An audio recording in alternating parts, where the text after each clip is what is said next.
గొప్పగా చెప్పుకొని ధరణి స్థానంలో అన్ని సమస్యలకు పరిష్కారం అంటూ ఆర్భాటంగా భూభారతి చట్టాన్ని తీసుకొచ్చిన తెలంగాణ ప్రభుత్వం ఆచరణలో మాత్రం ఆ చిత్తశుద్ధి కనబరచడం లేదన్న అభిప్రాయాలు వ్యక్తమవుతున్నాయి. భూభారతి చట్టం అమలుకు ముందే రైతుల నుంచి అసంతృప్తి వ్యక్తమవుతోంది. కొన్ని చోట్ల అధికారుల తీరుపై రైతులు ఆగ్రహం వ్యక్తం చేసిన సందర్భాలు కూడా ఉన్నాయి. ధరణికి పూర్తి భిన్నంగా అధికారులే సమస్యలను పరిష్కరించే విధంగా కాంగ్రెస్ ప్రభుత్వం భూభారతి చట్టానికి రూపకల్పన చేసింది. దీనికి విస్తృతంగా ప్రజల్లో ప్రచారం కల్పించడం ద్వారా రైతులకు చట్టంపై అవగాహన కలిగించాలని నిర్ణయించింది. ఒకేసారి గ్రామంలో ప్రజల సమక్షంలో రైతుల సమస్యలు పరిష్కరించాలని నిర్ణయించిన రేవంత్ రెడ్డి సర్కార్ గ్రామాన రైతు సదస్సులు నిర్వహిస్తోంది. రైతులు చేసుకునే దరఖాస్తులను కూడా చాలా సులభ రీతిలోనే తయారు చేశారు. అయితే అమలు తీరు మాత్రం రైతుల నుంచి వ్యతిరేకతను ప్రోధి చేసే దిశగా ఉందన్న అభిప్రాయాలు వ్యక్తమవుతున్నాయి. గ్రామ సదస్సుల్లో అధికారులు రైతుల నుంచి దరఖాస్తులు స్వీకరిస్తున్నారు. ఇంతవరకు బాగానే ఉన్నా తీసుకున్న దరఖాస్తుకు రసీదు ఇవ్వటం లేదు. దీంతో తాము దరఖాస్తు ఇచ్చినట్లు ఆధారాలు లేవంటున్న అనుమానాలు రైతుల్లో వ్యక్తమవుతున్నాయి. రసీదులు ఇవ్వకపోవడంతో ఈ దరఖాస్తులను పరిష్కరిస్తారా లేక చెత్తబుట్టలో వేస్తారా అని నిలదీస్తున్నారు. అధికారులే సమస్య పరిష్కరించే విధంగా చట్టం రూపొందించిన తర్వాత కూడా సమస్య పరిష్కరించడానికి అధికారులకు ఉన్న ఇబ్బందులేంటన్న ప్రశ్న తలెత్తుతోంది.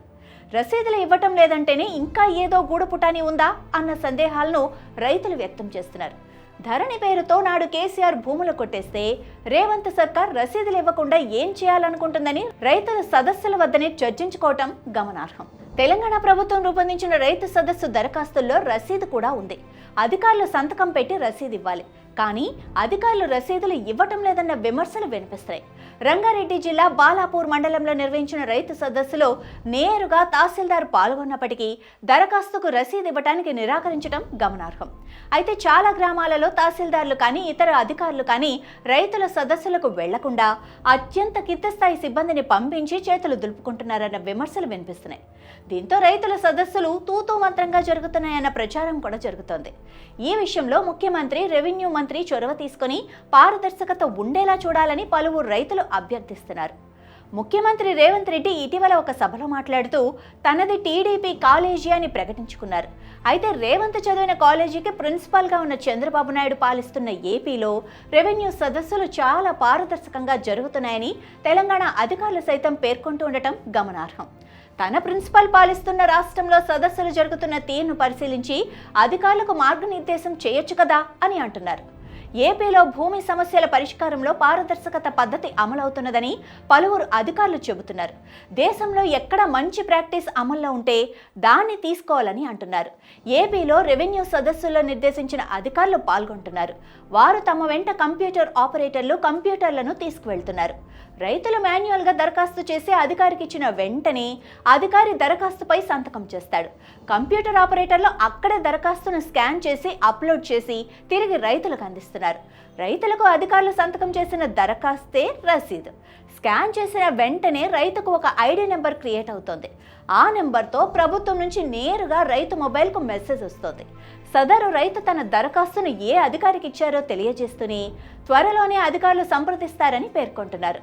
మెసేజ్లో చెప్పిన తేదీకి సదరు అధికారి రైతు పొలం వద్దకు వచ్చి సమస్యను పరిష్కరించి ఫోటో దిగి కంప్యూటర్లో అప్లోడ్ చేస్తారు. ఇంతటితో రైతుకు ప్రభుత్వానికి మధ్య సమన్వయం ఆగిపోదు. నిజంగా అధికారి సమస్యను పరిష్కరించాడో లేదో మళ్ళీ రైతుకు ఫోన్ కాల్ వస్తుంది. వాయిస్ ఇంటరాక్షన్లో ఉండే ఈ కాల్లో సమస్య పరిష్కారమైందా అని అడుగుతారు. పరిష్కారమైతే ఒకటి నెంబరు, లేకపోతే మరో నెంబరు, అధికారి రాకపోతే మరో నెంబరు నొక్కాలని సూచిస్తుంది. దీంతో రైతులకు తమ దరఖాస్తుల పరిష్కారం విషయంలో స్పష్టత, పారదర్శకత ఉంటుంది. ఇలాంటి ఫాలోఅప్ తెలంగాణలోనూ అవసరమని అంటున్నారు. ఏపీ ప్రభుత్వం నిత్యం రైతులతో టచ్లో ఉండే విధంగా మెకానిజం ఏర్పాటు చేసింది. చంద్రబాబు కాలేజీలో చదువుకున్న రేవంత్ రెడ్డి ఈ విధానం ఎందుకు అమలు చేయటం లేదని రైతులు అడుగుతున్నారు. నిత్యం ప్రభుత్వం తమతో టచ్లో ఉండే విధంగా వ్యవహరిస్తే అధికారులు కానీ ప్రభుత్వ ఇతర పెద్దలు ఎవరైనా తమ భూములు కాజేయడానికి కుట్ర చేసినా, భారీ ఎత్తున లంచాలు తీసుకోవడానికి ప్రయత్నించినా ప్రభుత్వానికి తెలియజేసే అవకాశం ఉంటుందని చెబుతున్నారు. ఇప్పటికైనా రైతుల సదస్సులు పారదర్శకంగా నిర్వహించి రసీదులు ఇవ్వటమే కాకుండా వెంటనే కంప్యూటరీకరించాలని తెలంగాణ రైతులు కూడా కోరుకుంటున్నారు.